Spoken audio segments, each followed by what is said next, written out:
मेरे प्यारे देशवासियों, नमस्कार। कोरोना के खिलाफ लड़ाई में जनता कर्फ्यू से लेकर आज तक हम सभी भारतवासियों ने बहुत लंबा सफर तय किया है। समय के साथ आर्थिक गतिविधियों में भी धीरे धीरे तेजी नजर आ रही है। हम में से अधिकांश लोग अपनी जिम्मेदारियों को निभाने के लिए, फिर से जीवन को गति देने के लिए रोज घरों से बाहर निकल रहे हैं। त्योहारों के इस मौसम में बाजारों में भी रौनक धीरे धीरे लौट रही है, लेकिन हमें ये भूलना नहीं है कि लॉकडाउन भले चला गया हो, वायरस नहीं गया है। बीते 7-8 महीनों में प्रत्येक भारतीय के प्रयास से भारत आज जिस संभली हुई स्थिति में है, हमें उसे बिगड़ने नहीं देना है और अधिक सुधार करना है। आज देश में रिकवरी रेट अच्छी है, फैटेलिटी रेट कम है। भारत में जहां प्रति 10 लाख जनसंख्या पर करीब 5,500 लोगों को कोरोना हुआ है, वहीं अमेरिका और ब्राजील जैसे देशों में ये आंकड़ा 25,000 के करीब है।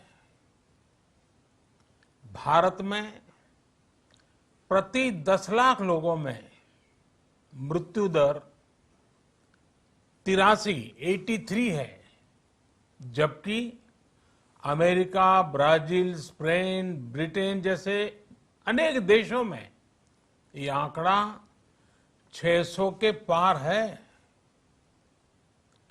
दुनिया के साधन संपन्न देशों की तुलना में भारत अपने ज्यादा से ज्यादा नागरिकों का जीवन बचाने में सफल हो रहा है। आज हमारे देश में कोरोना मरीजों के लिए 90 लाख से ज्यादा बेड्स की सुविधा उपलब्ध है। 12,000 क्वारंटाइन सेंटर्स है। कोरोना टेस्टिंग की करीब 2,000 लैब्स काम कर रही है। देश में टेस्ट की संख्या जल्द ही 10 करोड़ के आंकड़े को पार कर जाएगी।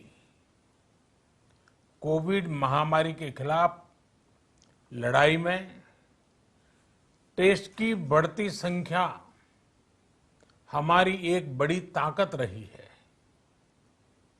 सेवा परमो धर्म के मंत्र पर चलते हुए हमारे डॉक्टर, हमारे नर्सिस, हमारे हेल्थ वर्कर्स, हमारे सुरक्षाकर्मी और भी सेवा के भाव से काम करने वाले लोग इतनी बड़ी आबादी की निस्वार्थ सेवा कर रहे हैं।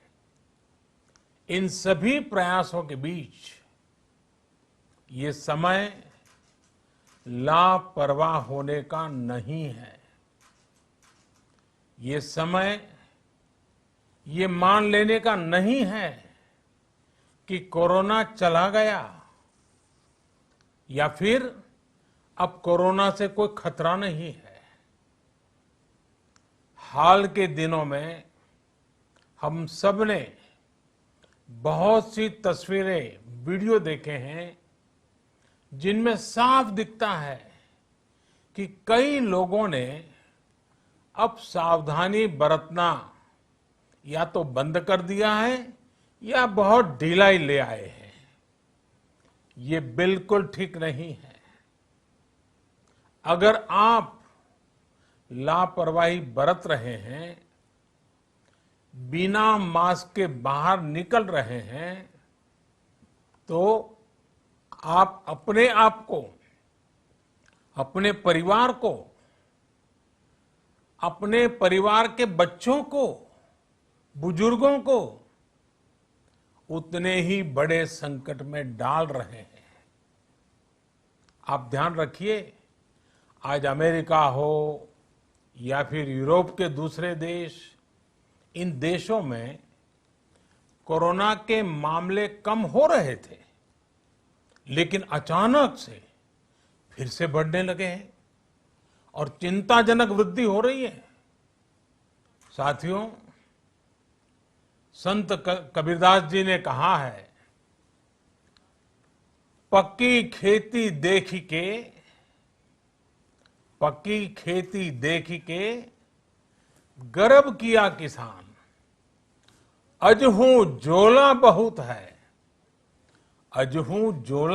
है, घर आवे तब जान।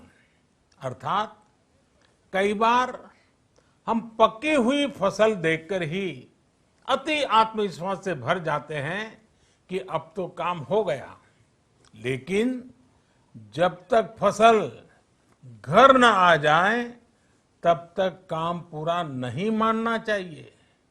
यही कबीरदास जी कह के गए हैं। यानी जब तक सफलता पूरी न मिल जाए, लापरवाही नहीं करनी चाहिए। साथियों, जब तक इस महामारी की वैक्सीन नहीं आ जाती, हमें कोरोना से अपनी लड़ाई को रत्ती भर भी कमजोर नहीं पड़ने देना है। बरसों बाद हम ऐसा होता देख रहे हैं कि मानवता को बचाने के लिए युद्ध स्तर पर पूरी दुनिया में काम हो रहा है। अनेक देश इसके लिए काम कर रहे हैं। हमारे देश के वैज्ञानिक भी वैक्सीन के लिए जी जान से जुटे हैं। भारत में अभी कोरोना की कई वैक्सीन पर काम चल रहा है। इनमें कुछ एडवांस स्टेज पर है, आशास्पद स्थिति दिखती है।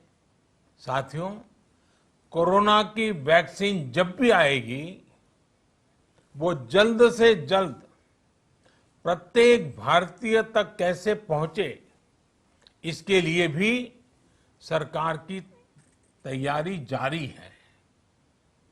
एक एक नागरिक तक वैक्सीन पहुंचे, इसके लिए तेजी से काम हो रहा है। साथियों, रामचरितमानस में बहुत ही शिक्षाप्रद बातें हैं, सीखने जैसी बातें हैं, लेकिन साथ साथ अनेक प्रकार की चेतावनियां भी हैं।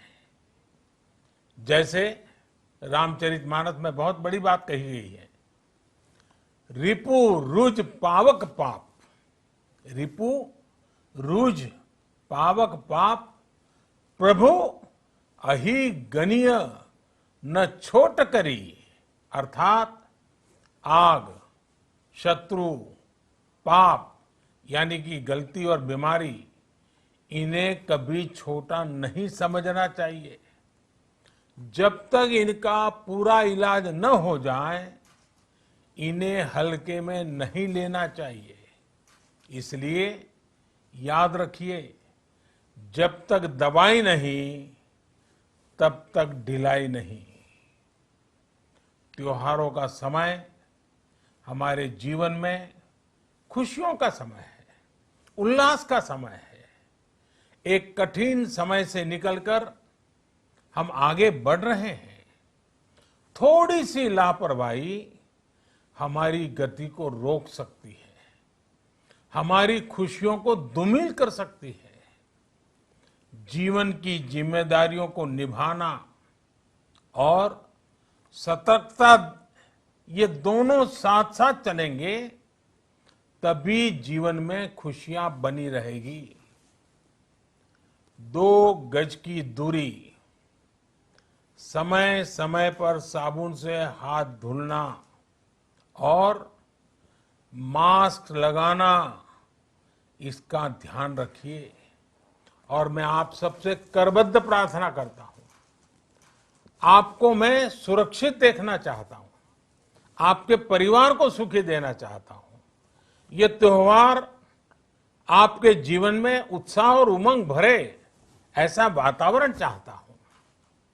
और इसलिए मैं बार बार हर देशवासी से आग्रह करता हूं। मैं आज अपने मीडिया के साथियों से भी, सोशल मीडिया में जो सक्रिय हैं उन लोगों से भी बड़े आग्रह से कहना चाहता हूं कि आप जागरूकता लाने के लिए, इन नियमों का पालन करने के लिए जितना जन जागरण अभियान करेंगे, ये आपकी तरफ से देश की बहुत बड़ी सेवा होगी। आप जरूर हमें साथ दीजिए, देश के कोटि कोटि जनों को साथ दीजिए। मेरे प्यारे देशवासियों, स्वस्थ रहिए,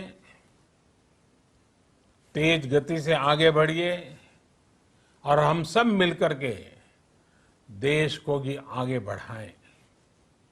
इन्हीं शुभकामनाओं के साथ नवरात्र, दशहरा, ईद, दीपावली, छठ पूजा, गुरु नानक जयंती समेत सभी त्योहारों की सभी देशवासियों को एक बार फिर से बहुत बहुत बधाई देता हूं। धन्यवाद।